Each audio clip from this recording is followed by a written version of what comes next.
Kenapa? Sakit kaki ke apa? Sakit kaki lah, kebas-kebas lah. Abah, ni ada krim Herbal An'am daripada Ustaz Samsul Debat. Kita ikhtiar Betul ke? Boleh? Kita ikhtiar. Kita cuba. Kawasan ni sakit Abah? Ya, betul. Okey, kita try sapu dulu.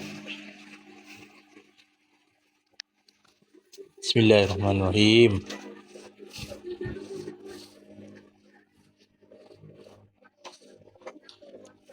Jadi krim herba ni kita sapukan, kita lumurkan kat bahagian mana sakit tu, yang kebas-kebas.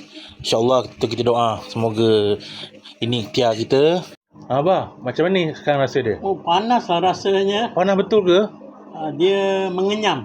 Mengenyam?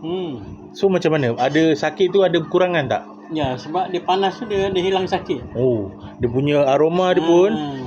Okey, kalau kita bau di tangan kita memang rasa herba tu. Ni bukannya minyak biasa. Dia memang betul-betul rasa herba. Krim Herbal Al-Am, bahan istimewa susu kambing, habatus sauda, buah bidara, minyak zaitun, minyak pati halia dan bahan-bahan lain.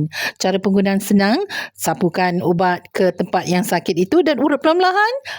Sebentar lagi terus sihat. Okey guys, kalau siapa yang ada mak ayah ada sakit kaki ke ataupun sakit-sakit sendi, okey, kita ikhtiarkan dengan krim Herbal Al-Am ni. Okey, daripada Ustaz Samsul Debat, dia punya produk ni. Okey, kalau berminat, check back sekarang.